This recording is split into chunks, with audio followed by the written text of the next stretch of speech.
আমরা ক্লাস 11 এর basic organic chemistry পড়ছি এবং আমরা রিঅ্যাকশন ইন্টারমিডিয়েট সম্বন্ধে জেনেছি। তো এবার আমাদের আলোচনার বিষয় হবে টাইপস অফ অর্গানিক রিঅ্যাকশন। তো অর্গানিক রিঅ্যাকশনগুলো বা জৈব বিক্রিয়াগুলোকে প্রধানত 4টি শ্রেণীতে ভাগ করা যায়। 1 নম্বর প্রতিস্থাপন বিক্রিয়া, সাবস্টিটিউশন রিঅ্যাকশন। যুদ বিক্রিয়া, এডিশন রিঅ্যাকশন। নাম্বার 3 অপনয়ন বিক্রিয়া, এলিমিনেশন রিঅ্যাকশন। নাম্বার 4 পুনর্বিন্যাস বিক্রিয়া, রিঅ্যারেঞ্জমেন্ট রিঅ্যাকশন। তো প্রত্যেকটা আলাদা আলাদা করে আমাদের উইথ এক্সাম্পলস ডিসকাস করতে হবে। ফার্স্ট অফ অল আমরা ডিসকাস করব প্রতিস্থাপন বিক্রিয়া, অর্থাৎ 1 নম্বরে যে বিক্রিয়াটিকে লিখেছি সেই প্রতিস্থাপন বিক্রিয়া বা সাবস্টিটিউশন রিঅ্যাকশন। প্রতিস্থাপন কথাটা দিয়েই বোঝা যাচ্ছে কোনো একজনের জায়গা অন্যজন গ্রহণ করে। অর্থাৎ কিরকম, ধরো যে বিক্রিয়ায়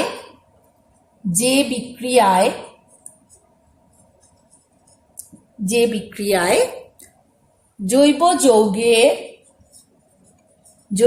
যৌগের অণুতে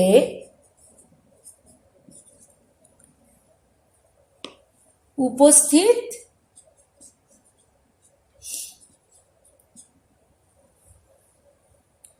মৌল বা মূলক, উপস্থিত এক বা একাধিক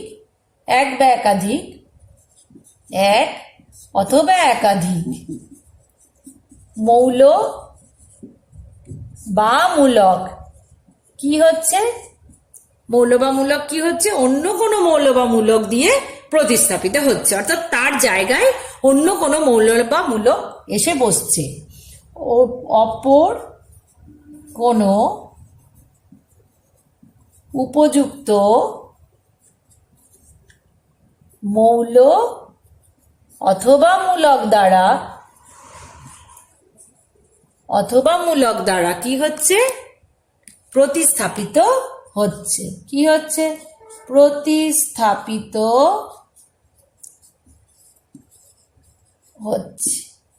ঠিক আছে, তাকে আমরা বলছি প্রতিস্থাপন বিক্রিয়া বা সাবস্টিটিউশন রিঅ্যাকশন। অর্থাৎ মনে করো A B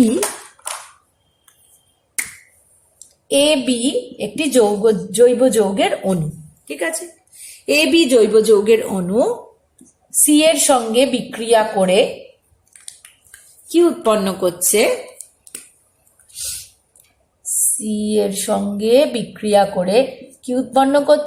AC plus B. অর্থাৎ এখানে বি এর জায়গাকে কে নিয়ে নিল, সি এসে বি এর জায়গা নিয়ে নিল। এই সি অর্থাৎ যে অ্যাটাকিং রিয়েজেন্টটা সেটা কি হতে পারে, সে অ্যাটাকিং রিয়েজেন্টটা নিউক্লিওফাইল হতে পারে। অ্যাটাকিং রিয়েজেন্টটা কি হতে পারে বলো, মুক্তমূলক হতে পারে। অ্যাটাকিং রিয়েজেন্টটা ইলেকট্রোফাইল হতে পারে।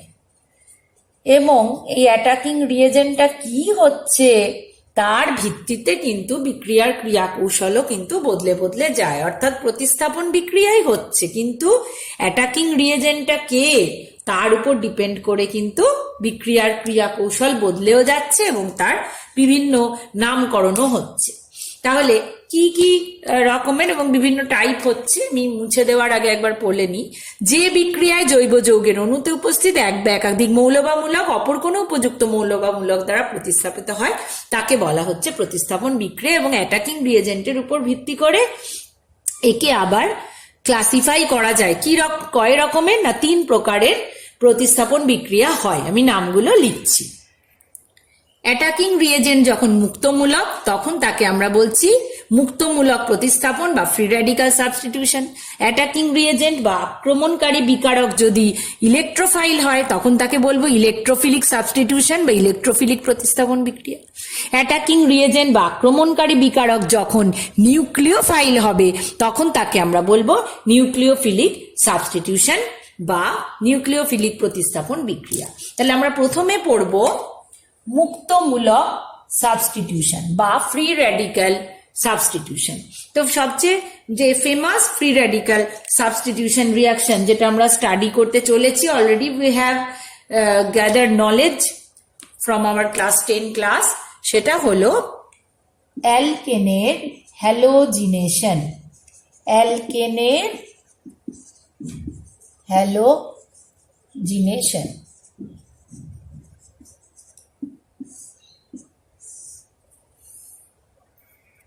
তো প্রথমে আমরা জেনে নেব ফ্রি র্যাডিক্যাল সাবস্টিটিউশন বা মুক্তমূলক প্রতিস্থাপন বিক্রিয়ার শর্ত কি, অর্থাৎ কোন ক্ষেত্রে এটা হয়, সেক্ষেত্রে কন্ডিশন কি থাকে।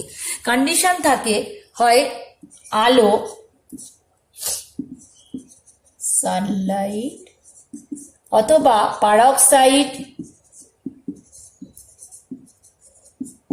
পারক্সাইডের উপস্থিতিতে হতে পারে। সূর্যের আলো, এইচনিউ বা ইউভি রশ্মি, পারক্সাইডের উপস্থিতি, অথবা হাই টেম্পারেচার বা তাপ, উচ্চ তাপ। এই তিনটি কন্ডিশন থাকতে হবে, অর্থাৎ এই তিন রকম উপস্থিতিতে, তিনটি অবস্থার উপস্থিতিতে এই ধরনের বিক্রিয়া ঘটে। তো প্রথমে আমরা ক্লাস 10-এ যে হ্যালোজিনেশন পড়েছিলাম সেই বিক্রিয়াটা একবার লিখে নেব। দেখো, মিথেন অণুর সাথে ক্লোরিনের বিক্রিয়া HNu or Sunlight or peroxide, অর্থাৎ আমরা যখন পড়বো এরপরে বিক্রিয়ার এই শর্ত দেখে কিন্তু আমাদের চিনে নিতে হবে যে কোন পদ্ধতিতে এই বিক্রিয়াটা হতে পারে। তো এক্ষেত্রে কি হয়েছিল, মিথেনের সাথে ক্লোরিনের বিক্রিয়ায় প্রথম ধাপে CH3Cl plus HCl, অর্থাৎ একটি করে হাইড্রোজেন পরমাণু প্রতিস্থাপিত হয় ক্লোরিন পরমাণু দ্বারা। একটি করে হাইড্রোজেন পরমাণু একটি করে ক্লোরিন পরমাণু দ্বারা প্রতিস্থাপিত হয় এবং ধাপে ধাপে বিক্রিয়াটি ঘটে। এবং সানলাইট কি জন্য প্রয়োজন, না বিক্রিয়াটাকে শুরু করার জন্য প্রয়োজন। তো প্রথম ধাপে CH3Cl মিথাইল ক্লোরাইড উৎপন্ন হয়। পরের ধাপে অপর একটি হাইড্রোজেন পরমাণু প্রতিস্থাপিত হয় CH2Cl2 প্লাস HCl। তারপরের ধাপে অপর একটি হাইড্রোজেন পরমাণু প্রতিস্থাপিত হচ্ছে CHCl3 বা ক্লোরোফর্ম প্লাস HCl। তারপরের ধাপে সর্বশেষ হাইড্রোজেন পরমাণুটি প্রতিস্থাপিত হয়ে কার্বন টেট্রাক্লোরাইড প্লাস HCl। অর্থাৎ স্টেপ বাই স্টেপ হাইড্রোজেন পরমাণু ক্লোরিন পরমাণু দ্বারা ক্রমান্বয়ে প্রতিস্থাপিত হয়। এবার আমরা দেখব যে এই বিক্রিয়ার ক্রিয়া কৌশল কিভাবে, এই বিক্রিয়ার মেকানিজমটা কি সেটা আমরা দেখব। প্রথম ধাপ হলো চেন ইনিশিয়েশন। প্রথম ধাপকে বলা হয়। এই ধাপে কি হচ্ছে না, একটা যে ক্লোরিন পরমাণু, সেই ক্লোরিন পরমাণু থেকে ক্লোরিন মুক্তমূলক উৎপন্ন হয় এবং এই ক্লোরিন পরমাণুর ClCl বন্ধন ব্রেক করার জন্য এখানে তাপ,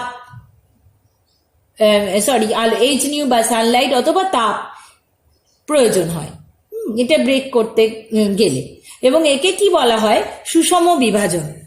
এই বিক্রিয়াকে, এই ধরনের বন্ড ক্লিভেজকে কি বলা হয়, সুষম বিভাজন, যেটা আমরা পড়েছি। তাহলে Cl2 HNu বা টেম্পারেচার কত, হাই টেম্পারেচার নিয়ারলি 570 কেলভিন, তাতে কি হচ্ছে, ClCl বন্ডের কি হয়ে যাচ্ছে, সুষম বিভাজন। আমরা আগে পড়েছি যে সুষম বিভাজন বা হোমোলাইটিক ফিশনে কি উৎপন্ন হয়, ফ্রি র্যাডিক্যাল, কারণ বন্ধনের ইলেকট্রন জোড় দুজনেই সমানভাবে গ্রহণ করে। তাহলে তৈরি হলো কি, Cl ডট বা ফ্রি র্যাডিক্যাল তৈরি হলো। নেক্সট স্টেপ বা ধাপ 2, নেক্সট স্টেপকে বলা হয় চেন প্রপাগেশন, অর্থাৎ চেনটাকে বৃদ্ধি করছে। চেনটা কিভাবে চলছে, চেন প্রপাগেশন।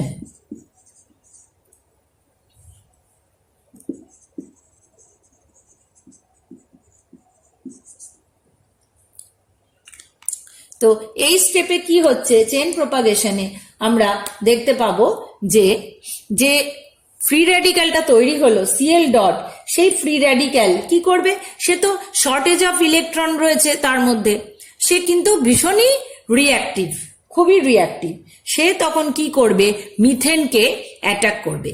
ঠিক আছে, তাহলে সিএল ডট কি করবে,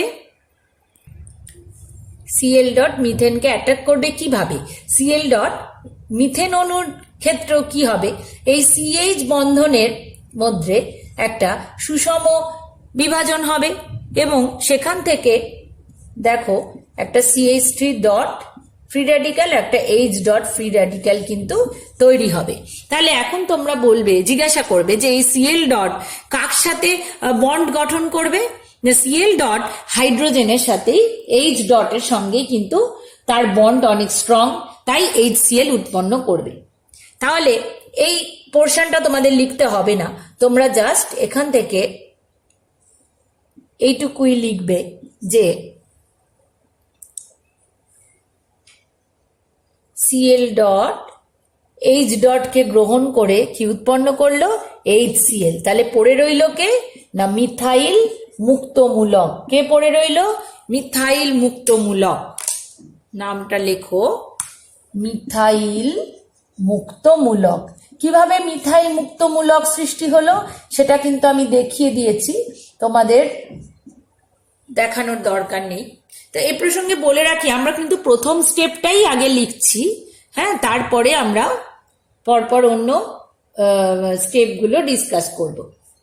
অর্থাৎ প্রথম স্টেপ মানে হচ্ছে CH3Cl যে তৈরি হচ্ছে, প্রথম ধাপে একটা হাইড্রোজেন পরমাণু সরিয়ে যে CH3Cl তৈরি হচ্ছে, সেই ধাপের দিকেই আমরা সেইটুকুই আগে আমরা করব।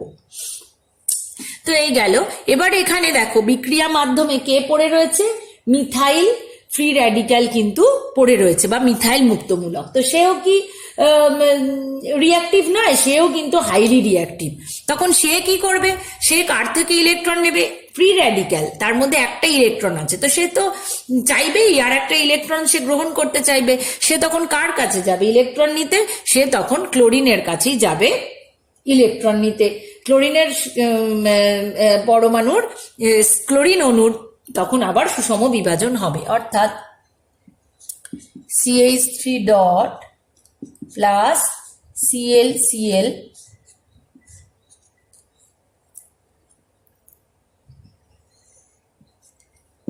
এইভাবে CH3Cl উৎপন্ন হবে এবং একটা Cl ডট আবার বিক্রিয়ার মাধ্যমে আমরা দেখব একটা ক্লোরিন মুক্তমূলক কিন্তু পড়ে রয়েছে। এবার এই ক্লোরিন মুক্তমূলক আবার নতুন করে মিথেনকে অ্যাটাক করবে এবং সেখান থেকে আবার CH3 ডট তৈরি হবে। অর্থাৎ পুরো বিষয়টা সাইক্লিক অর্ডারে, এখান থেকে এখান এবং এখান থেকে এখান, অর্থাৎ সাইক্লিক অর্ডারে এই পুরো চেন প্রপাগেশন স্টেপটা এইভাবে চলতে থাকবে। এবার তাহলে আমরা দেখলাম প্রথম ধাপে যা ডিজায়ার্ড প্রোডাক্ট CH3Cl এইভাবে তৈরি হয়ে গেল। এখন এর পরের স্টেপটা কি হয়, এর পরের স্টেপটা হয় চেন টার্মিনেশন। স্টেপ 3, ধাপ 3 কি হয়, চেন টার্মিনেশন, অর্থাৎ চেনটা টার্মিনেটেড হয়ে যায়। চেন টার্মিনেশন, চেন টার্মিনেশনে কি হয় না, যে মুক্তমূলকগুলো থাকে বিক্রিয়ায়, সেই মুক্তমূলকগুলো পরস্পরের সঙ্গে যুক্ত হয়ে, এখন এই যে এই সাইকেলটা চলতে থাকবে কতক্ষণ না, যতক্ষণ না পর্যন্ত বিক্রিয়ায় মিথেন এবং ক্লোরিনের পরিমাণ শেষ না হয়ে যাচ্ছে। আচ্ছা, লাস্ট স্টেপ যেটা চেন টার্মিনেশন, সেখানে কি হয়, যে মুক্তমূলকগুলো রয়েছে তারা একে অন্যের সঙ্গে যুক্ত হয়ে যৌগ গঠন, অণু গঠন করে। অর্থাৎ পড়ে রয়েছে Cl ডট, দুটো Cl ডট যুক্ত হয়ে Cl2 উৎপন্ন করছে, CH3 ডট যুক্ত হয়ে কি উৎপন্ন করছে, CH3 অর্থাৎ ইথেন উৎপন্ন করছে। তাহলে এইভাবে চেন টার্মিনেশন হয়ে যাচ্ছে। এবার আমরা পরবর্তী ধাপগুলো পরবর্তী যে ধাপগুলো অর্থাৎ একই রকম ভাবে কি হচ্ছে, এই CH3Cl থেকে আবার একই রকম ভাবে কিন্তু CH2Cl2 CCl4 উৎপন্ন হচ্ছে। আমি দেখাচ্ছি তোমাদের। তাহলে দেখো যে CH3Cl আমাদের তৈরি হলো, আমরা যে চেন প্রোপাগেশন স্টেপে অর্থাৎ স্টেপ 2 তে মিথাইল ক্লোরাইডকে পেলাম, সেই মিথাইল ক্লোরাইড আবার Cl ডটের সাথে বিক্রিয়া করছে, অর্থাৎ Cl ডট আবার তাকে অ্যাটাক করছে, দিয়ে সেখান থেকে CH2Cl ডট প্লাস HCl অর্থাৎ এই Cl ডট আবার হাইড্রোজেন ডটকে এখান থেকে অ্যাবস্ট্রাক্ট করে নেবে। তাহলে এই CH2Cl ডট যেটা পড়ে রয়েছে মুক্তমূলক হিসেবে, সেটা আবার Cl ডটের সাথে বিক্রিয়া করে Cl ডট তাকে অ্যাটাক করলো, CH2Cl2 উৎপন্ন করলো। তাহলে আমাদের কি ছিল, সেকেন্ড স্টেপে আমাদের কি ছিল, যে CH2Cl2 উৎপন্ন হয়েছে। নেক্সট আবার ধরো এই যে CH2Cl2, তার উপরে আবার Cl ডট অ্যাটাক করবে এবং তখন এই কার্বন হাইড্রোজেন বন্ডটার হোমোলিসিস হবে, হোমোলিটিক ক্লিভেজ হবে এবং এখান থেকে Cl ডট আর H ডট HCl উৎপন্ন করবে এবং পড়ে রইবে কি, CHCl2 ডট। এবার এই CHCl2 ডট আবার Cl ডটের সাথে বিক্রিয়া করে CHCl3 প্লাস HCl উৎপন্ন করবে, ক্লোরোফর্ম উৎপন্ন হবে। ঠিক আছে, এবার আবার এই ক্লোরোফর্ম, তাহলে আমরা সেকেন্ড ডিজায়ার্ড প্রোডাক্ট পেলাম, থার্ড পেলাম। এবার লাস্ট স্টেপে অর্থাৎ আর একটি হাইড্রোজেন পরমাণু আছে প্রতিস্থাপিত হতে, সেটা কিভাবে হবে, CHCl3 প্লাস Cl ডট, এর হোমোলিসিস হবে এবং একে অ্যাবস্ট্রাক্ট করবে HCl plus CCl3 dot, CCl3 dot plus Cl dot তৈরি হবে CCl4 অর্থাৎ কার্বন টেট্রাক্লোরাইড। তাহলে আমরা ক্লাস 10-এ যে পড়েছিলাম মিথেনের হ্যালোজিনেশন, তার প্রত্যেকটা ধাপে আমরা দেখেছিলাম এই Cl2 এর সাথে বিক্রিয়ায় প্রথমে CH3Cl মিথাইল ক্লোরাইড, তারপরে স্টেপে দেখলাম একটা HCl বেরিয়ে গেল, CH2Cl2 ইথিলিন ক্লোরাইড। তারপরে স্টেপে আমরা দেখেছিলাম HCl বেরিয়ে গেল, CHCl3 বা ক্লোরোফর্ম। তারপরে স্টেপে আমরা দেখেছিলাম আবার HCl বেরিয়ে গেল, তৈরি হলো CCl4। সেটা কি মেকানিজমে কিভাবে হয়েছিল ক্লাস 11-এ এসে কিন্তু আমরা মেকানিজম পড়ে এটা বুঝতে পারলাম। এখন এই বিক্রিয়ায় হ্যালোজিনেশন হওয়ার জন্য হ্যালোজেনগুলির সক্রিয়তার ক্রম কিরকম হবে, F2 greater than Cl2 greater than Br2 greater than I2। F2 এর ক্ষেত্রে কি হয়, এই বিক্রিয়াটা কিন্তু সেভাবে ল্যাবরেটরিতে করা যায় না, কারণ প্রথম যে ধাপ অর্থাৎ CH4F2 HNO ইত্যাদি যে কন্ডিশন মেনটেন করে CH3F প্লাস HF, এই যে বিক্রিয়াটা, এই বিক্রিয়াটা চূড়ান্ত এক্সোথার্মিক অর্থাৎ প্রচুর তাপ উৎপন্ন হয়, তাই জন্য বিস্ফোরণ ঘটার সম্ভাবনা থাকে। তাই কি হয়, এই বিক্রিয়াটা ল্যাবে করা যায় না। তাহলে এই পদ্ধতিতে, মুক্তমূলক পদ্ধতিতে ক্লোরিনেশন আর ব্রোমিনেশন হয়, আয়োডিনেশনও কিন্তু এই পদ্ধতিতে হয় না। ঠিক আছে, তাহলে তোমাদের যদি বলা হয় C2H5Cl কি করে তৈরি করবে, অর্থাৎ C2H6 এর হ্যালোজিনেশন বা ক্লোরিনেশন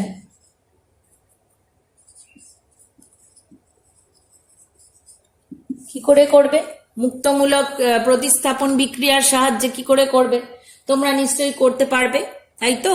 তাহলে প্রথম ধাপে কি হবে, যদিও এটা HW দিচ্ছি, তাও প্রথম ধাপটা আমি বলে দিচ্ছি।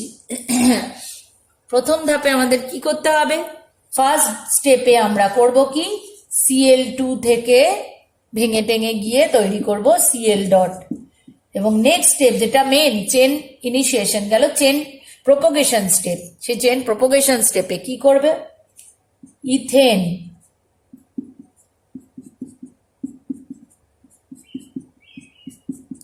একটি কার্বন ও হাইড্রোজেন বন্ধনের হোমোলিসিস হবে এবং Cl ডট তখন তাকে অ্যাবস্ট্রাক্ট করবে।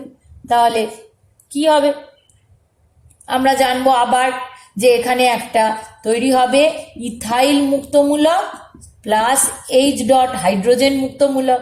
তাহলে ক্লোরিনের সঙ্গে হাইড্রোজেনের যেহেতু বন্ধন অনেক বেশি স্ট্রং, তাই এক্ষেত্রেও HCl উৎপন্ন হবে প্রথম ধাপে, আর ইথাইল মুক্তমূলক থাকবে।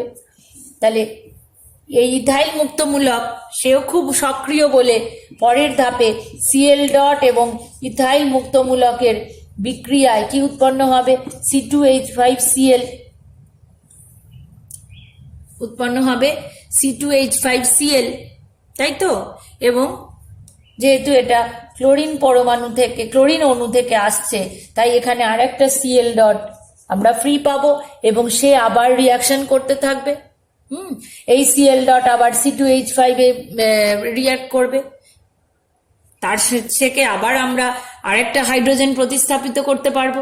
তাহলে এইভাবে কিন্তু আমরা বিভিন্ন এই সাইক্লিক অর্ডারে এই বিক্রিয়া সংগঠিত হতে থাকবে এবং আমরা প্রোডাক্ট সেভাবেই পাবো। তাহলে এই হলো আমাদের ফ্রি র্যাডিক্যাল প্রতিস্থাপন বিক্রিয়া।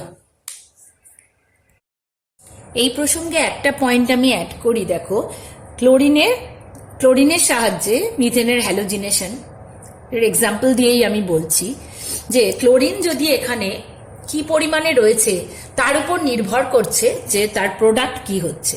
অর্থাৎ ক্লোরিন যদি এখানে এক্সেস অ্যামাউন্টে হয় তাহলে কিন্তু বিক্রিয়াটা এই স্টেপে থেমে থাকছে না, কিন্তু যদি ক্লোরিন এক্সেস না হয়, পর্যাপ্ত পরিমাণে না থাকে, তাহলে কিন্তু বিক্রিয়ার প্রোডাক্ট মিথাইল ক্লোরাইডেই থেমে থাকছে। আর যদি এক্সেস অ্যামাউন্টে হয় তাহলে যতটা এক্সেস তার উপর নির্ভর করে ডাইক্লোরোমিথেন, ট্রাইক্লোরোমিথেন, টেট্রাক্লোরোমিথেন বা কার্বন টেট্রাক্লোরাইড, এইভাবে বিক্রিয়াজাত পদার্থেও আমরা কি পাবো তা ডিসাইডেড হবে। তাহলে নেক্সট আমরা পড়ব ইলেকট্রোফিলিক প্রতিস্থাপন বা ইলেকট্রোফিলিক সাবস্টিটিউশন। প্রতিস্থাপন বিক্রিয়ায় অ্যাটাকিং রিয়েজেন্ট যখন ইলেকট্রোফাইল হচ্ছে তখন সেই বিক্রিয়াকে আমরা বলছি ইলেকট্রোফিলিক প্রতিস্থাপন বিক্রিয়া। তো এই ইলেকট্রোফিলিক প্রতিস্থাপন বিক্রিয়া এটা মূলত অ্যারোমেটিক হাইড্রোকার্বনের ক্ষেত্রেই দেখা যায়। মূলত কোথায় দেখা যায়? অ্যারোমেটিক হাইড্রোকার্বন, অর্থাৎ এক্সাম্পলের সাহায্যে আমরা দেখব যে কোনো অ্যারোমেটিক হাইড্রোকার্বনে, অর্থাৎ যেখানে অ্যারাইল মূলক থাকবে, অ্যারাইল মূলকের কি হয়, এক বা একাধিক হাইড্রোজেন পরমাণু, অর্থাৎ এটা বেনজিন রিংয়ে যে হাইড্রোজেন পরমাণুগুলো আছে সেই হাইড্রোজেন পরমাণুগুলো কি হচ্ছে, প্রতিস্থাপিত হয়। হাইড্রোজেন পরমাণুগুলো প্রতিস্থাপিত হয়ে যে যখন হচ্ছে তখন আমরা তাকে বলবো ইলেকট্রোফিলিক প্রতিস্থাপন। কারণ এখানে কি হচ্ছে, ইলেকট্রোফাইল অ্যাটাক করছে।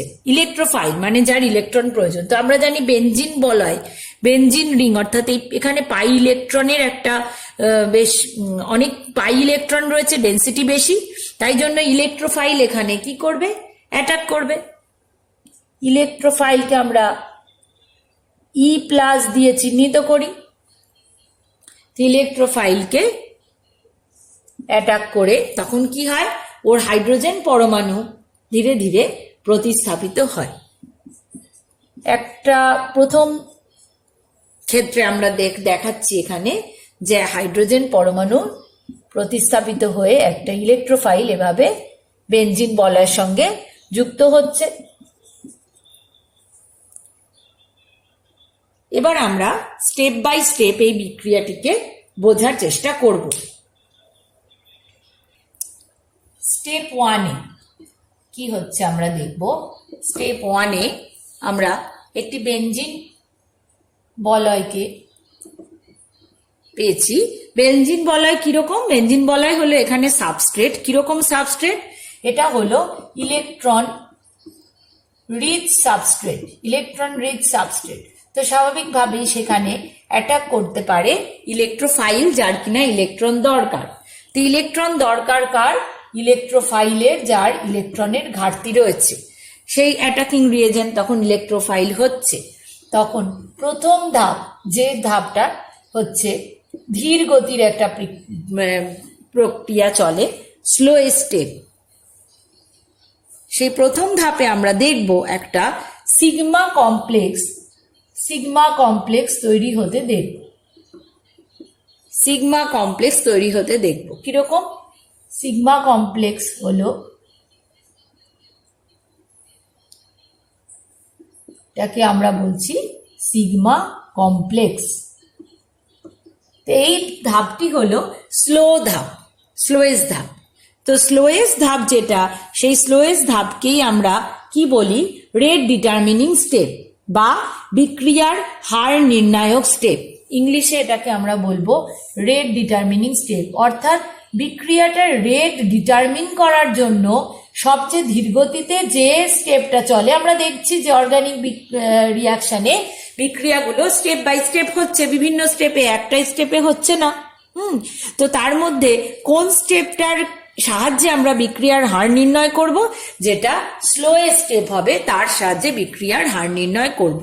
তাহলে রেট ডিটারমিনিং স্টেপ, বা সংক্ষেপে আমরা বারবারে বলবো একে আরডিএস, বিক্রিয়ার হার নির্ণায়ক ধাপ। এখানে আমরা কি দেখছি? একটা সিগমা কমপ্লেক্স তৈরি হচ্ছে।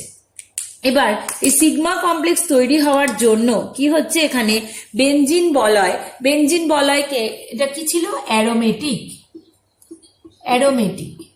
এর অ্যারোমেটিক ধর্ম ছিল, অ্যারোমেটিক প্রপার্টি ছিল। কিন্তু যে মুহূর্তে সিগমা কমপ্লেক্স তৈরি হলো, এটার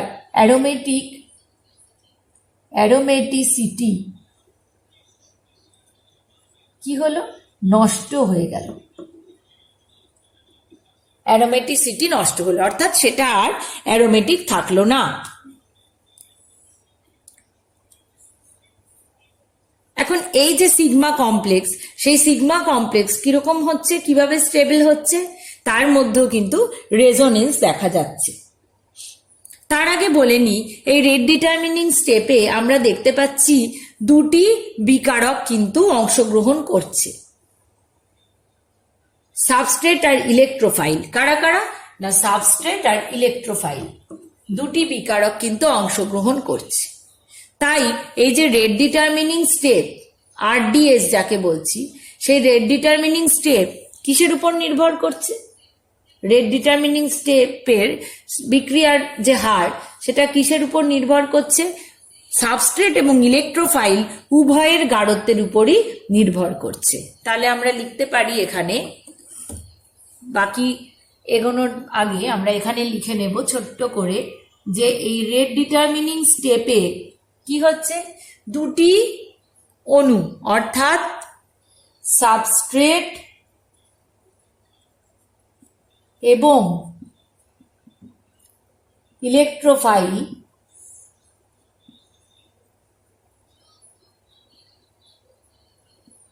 উভয়ের গাঢ়ত্বের উপরই বিক্রিয়ার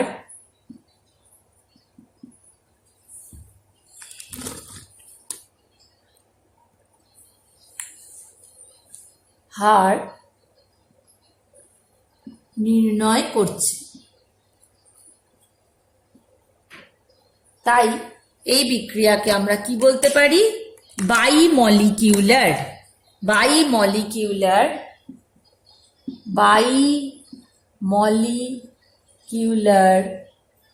ইলেকট্রোফিলিক সাবস্টিটিউশন। আমরা বলতে পারি বাইমলিকিউলার ইলেকট্রোফিলিক সাবস্টিটিউশন। ওকে, এবার আমরা দেখে নেব। তাহলে আমরা দেখলাম যে কি সাবস্ট্রেট আর ইলেকট্রোফাইলের উভয়ের গাঢ়ত্বই নির্ভর করছে, কারণ উভয়ই এই স্লোয়েস্ট স্টেপে অংশগ্রহণ করছে। তার যেহেতু উভয়ের গাঢ়ত্বের উপর নির্ভর করছে বিক্রিয়ার হার, তাই একে বায়োমলিকুলার ইলেকট্রোফিলিক সাবস্টিটিউশন বলা হচ্ছে, বা সংক্ষেপে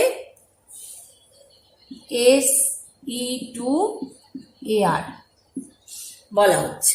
ঠিক আছে, এবার আমরা দেখব এই যে সিগমা কমপ্লেক্সটা তৈরি হয়েছে, সেই সিগমা কমপ্লেক্স যেখানে অ্যারোমেটিসিটি নষ্ট হয়ে গেছে, সিগমা কমপ্লেক্সটা কিভাবে স্টেবিলিটি গেইন করছে। তাহলে সিগমা কমপ্লেক্স আমরা একবার লিখলাম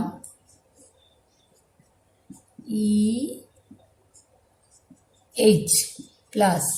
তো একে আমরা দেখব এটা কিভাবে রেজোনেন্স স্টেবিলাইজড হয়। প্লাস চার্জ থাকার দরুন পাই ইলেকট্রনের শিফটিং হবে এইভাবে, এবং পরবর্তী রেজোনেটিং স্ট্রাকচারটা কি হবে,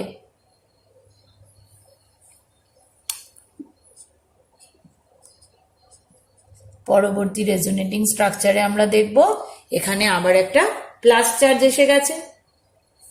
যে মুহূর্তে এখানে প্লাস চার্জ এসে যাবে, একে নিউট্রালাইজ করতে পাই ইলেকট্রনের আবার মুভমেন্ট হবে।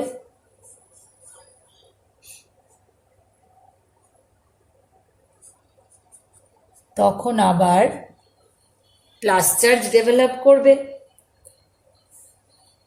সো এইভাবে আমরা দেখব ফাইনালি প্লাস চার্জের মুভমেন্ট হচ্ছে টোটাল রিংয়ে, এবং যে রেজোনেন্স হাইব্রিডটা আমরা পাবো সেই সিগমা কমপ্লেক্সের, সেই রেজোনেন্স হাইব্রিডটা কে আমরা এইভাবে রিপ্রেজেন্ট করতে পারবো। তাহলে এই হলো ওর রেজোনেটিং স্ট্রাকচার এবং তার রেজোনেন্স হাইব্রিড। এবার আমরা দেখব যে স্টেপ 2 অর্থাৎ পরবর্তী ধাপে কি হচ্ছে। স্টেপ 2তে এই সিগমা কমপ্লেক্স যেটা অ্যারোমেটিসিটি হারিয়ে ফেলেছে after the attack of electrophile, সেখানে একটা কি হবে, বেসের অ্যাটাক দেখা যাবে,